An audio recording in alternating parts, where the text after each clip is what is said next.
बचपन में एक लोकगीत, ये सास जंगल घास मुझको नहीं सुहाती है, जो मेरी लगती अम्मा सया की गलती सासू मुझको वही सुहाती है। सुनकर सोचा शायद सास के जुर्म से तंग आकर किसी दुखी नारी के दिल से यह आवाज निकली होगी। कॉलेज में पढ़ने लगी तो किसी सीनियर को कहते हुए सुना, ससुराल से नहीं सास से डर लगता है। ये सब देखा सुनकर मुझे तो सास नामक प्राणी से ही भय हो गया था। मैंने घर में ऐलान कर दिया था कि पति चाहे कम कमाने वाला मिले मंजूर है, पर ससुराल में सास नहीं होनी चाहिए। अनुभवी दादी ने मुझे समझाने की कोशिश की कि बेटी सुखी जिंदगी के लिए सास का होना बहुत जरूरी होता है, पर मम्मी ने धीरे से बुदबुदाया कि चल मेरी न सही तेरी मुराद तो पूरी हो जाए। शायद भगवान ने तरस खाकर मेरी सुन ली। ग्रेजुएशन की पढ़ाई खत्म होते ही मैं सास विहीन ससुराल के लिए खुशी खुशी विदा कर दी गई। विदाई के वक्त सारी सहेलियां मुझे बधाई दे रही थीं, ये कहते हुए कि हाय कितनी लकी है तू जो ससुराल में कोई झमेला ही नहीं, राज करेगी राज। लेकिन वास्तविक जिंदगी में ऐसी बात नहीं होती है। सास यानी पति की प्यारी और तेजतर्रार माँ का होना एक शादीशुदा स्त्री की जिंदगी में बहुत मायने रखता है। इसका एहसास सबसे पहले मुझे तब हुआ जब मैंने ससुराल में पहला कदम रखा। न कोई ताना, न कोई गाना, न कोई सवाल और न ही कोई बवाल, बस एंट्री हो गई मेरी, बिना किसी झटके के। सच पूछो तो कुछ मजा नहीं आया, क्योंकि सास से मिले वेलकम तानू के प्लाट पर ही तो बहुएं भावी जीवन की बिल्डिंग तैयार करती हैं, जिसमें सासू माँ की शिकायत कर सहानुभूति बटोरना, ननों से नीर बहा पति को ब्लैकमेल करना, देवरनद को उनकी माँ के खिलाफ भड़काना, ससुरजी की लाडली बनकर सास को जलाना जैसे कई झरोखे खोलकर ही तो जिंदगी में ताज़ा हवा के मजे लिए जा सकते हैं। क्या कहूँ और किससे कहूँ अपना दुखड़ा। अगले दिन से ही पूरा घर संभालने की जिम्मेदारी अपने आप मेरे गले पर गई। ससुर जी ने चुपचाप चाबियों को गुच्छा थमा दिया मुझे। सखियों, वही चाबियों का गुच्छा जिसे पाने के लिए टीवी सीरियल्स में बहुओं को न जाने कितने पापड़ बेलने पड़ते हैं। कहते हैं न कि मुफ्त में मिली चीज की कोई कद्र नहीं होती। बिल्कुल ठीक बात है, मेरे लिए भी उस गुच्छे को कमर में लटका कर इतराने का कोई क्रेज नहीं रहा। आखिर कोई देखकर कुड़ने वाली भी तो होनी चाहिए। मन निराशा से भर उठता है कभी भी तो। गुस्से और झल्लाहट में कभी बेस्वाद खाना बना दिया या किसी को कुछ उल्टा पुल्टा बोल दिया, तो भी कोई प्रतिक्रिया या मीनमेक निकालने वाला नहीं है इस घर में। कोई लड़ाई झगड़ा या मनमुटाव नहीं। अब आप सब सोचो, किसी भी खेल को खेलने में मजा तो तब आता है जब खेल में द्वंद्वी और प्रतिद्वंद्वी दोनों बराबरी के भागीदार हों। एक तरफा प्रयास किस काम का। अब तो लगने लगा है लाइफ में कोई चुनौती नहीं रही, बस बोरियत ही बोरियत। एक बार मोहल्ले की किसी महान नारी को ये कहते सुना था कि टीवी में सास बहू धारावाहिक देखने का अलग ही आकर्षण है।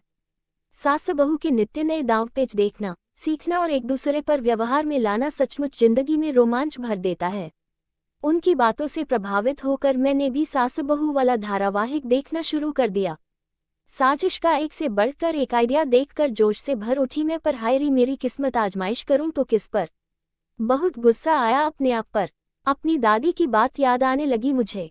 उन्होंने मुझे समझाने की कोशिश की थी कि बेटा, सास एक ऐसा जीव है जो बहू के जीवन रूपी स्वाद में चाट मसाले का भूमिका अदा करता है, जिससे पंगे लेकर ही जिंदगी जायकेदार बना जा सकती है। काश उस समय दादी की बात मान ली होती तो मजबूरन दिल को यह न गाना पड़ता, न कोई उमंग है न कोई तरंग है, मेरी जिंदगी है क्या सासू बिना बेरंग है। मायके जाने का भी दिल नहीं करता अब तो। क्या जाऊं, वहां बैठकर बहनें मम्मी से जहां अपनी अपनी सास का बखान करती रहती हैं, मुझे मजबूरन मूक श्रोता बनकर सबकी बातें सुननी पड़ती हैं। बड़ी दीदी बता रही थी कि कैसे उनकी सास ने एक दिन चाय में कम चीनी डालने पर टोका तो दूसरे दिन से किस तरह उनकी चाय में डबल चीनी मिलाकर उन्होंने उनका शुगर लेवल बढ़ा दिया। लो अब पीते रहो बिना चीनी की चाय जिंदगी भर। मूवी देखने की शौकीन दूसरी बहन ने कहा कि मैंने तो अपनी सास को सिनेमाघर में मूवी देखने का चस्का लगा दिया है। ससुर जी तो जाते नहीं हैं, तो एहसान जताते हुए मुझे ही उनके साथ जाना पड़ता है मूवी देखने। फिर बदले में उस दिन रात को खाना सासू अम्मा ही बनाती सबके लिए, तथा ससुर जी बच्चों का होमवर्क करवाते हैं। ये सब सुनकर मन में एक टीसी उठती कि काश ऐसा सुनहरा मौका मुझे भी मिला होता। अब कल की ही बात है, मैं किट्टी पार्टी में गई थी। सारी सहेलियां गपशप में व्यस्त थीं। बात फिल्म, फैशन, स्टाइल से शुरू होकर अंततः पति, बच्चों और सास पर आ टिकी। 4 वर्षीय बेटे की मां मीनल ने कहा, भाई मैंने तो मम्मी जी सास से एक्सचेंज कर लिया है बेटों का। अब उनके बेटे को मैं संभालती हूँ और मेरे बेटे को मम्मी जी। सुनकर कुड़ गई मैं। सुमिता ने मेरी तरफ तिरछी नज़र से देखते हुए मुझे सुनाते हुए कहा, सुबह पति और ससुर जी के सामने मैं अपनी सास को अदरक और दूध वाली अच्छी चाय बनाकर दे देती हूँ। फिर उनके ऑफिस जाने के बाद से घर के कई छिटपुट कार्य जैसे सब्जी काटना, आटा गूंथना, चटनी बनाना, बच्चों को संभालने में दिन भर इतना व्यस्त रखती हूँ कि उन्हें फुर्सत ही नहीं मिलती कि मुझ में कमी निकाल सकें। शाम को फिर सबके साथ गर्म गर्म चाय और नमकीन पेश कर देती हूँ बस। उसके इतना कहते ही एक जोरदार ठहाका लगाया सारी सखियों ने। बात खास सहेलियों की जाए तो पता चला कि सब ने मिलकर व्हाट्सएप पर एक ग्रुप बना रखा है जिसका नाम है सासू माँ, जहाँ सास की खट्टी तीखी बातें और उन्हें परास्त करने के तरीके मैसेज एक दूसरे को सेंड किए जाते हैं, जिससे बहुओं के दिल और दिमाग में दिन भर ताजगी बनी रहती है। पर मुझ जैसी नारी को उस ग्रुप से भी दूर रखा गया है अछूत की तरह। पूछने पर कहती है कि ग्रुप का मेंबर बनने के लिए एक आदत सास का होना बहुत जरूरी है। मजबूरन मनमहसूस कर रह जाना पड़ा मुझे। अपनी की गई गलती पर पछता रही हूँ मैं। मुझे यह अनुभव हो चुका है कि सास गले की फांस नहीं बल्कि बहू की सांस होती है। बात समझ में आ गई मुझे कि सास बहू दोनों का चोली दामन का साथ होता है। दोनों एक दूसरे के बिना अधूरी और अपूर्ण हैं।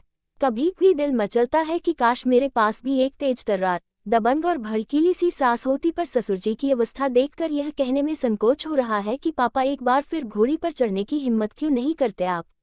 नई लड़कियों और अविवाहित सखियों, मेरा विचार बदल चुका है।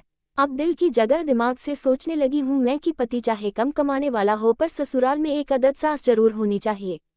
जय सासू माँ की। हेलो दोस्तों, आपको मेरी कहानी कैसी लगी? अच्छी लगी हो तो प्लीज़ इसे लाइक और शेयर जरूर करें। धन्यवाद धन्यवाद धन्यवाद।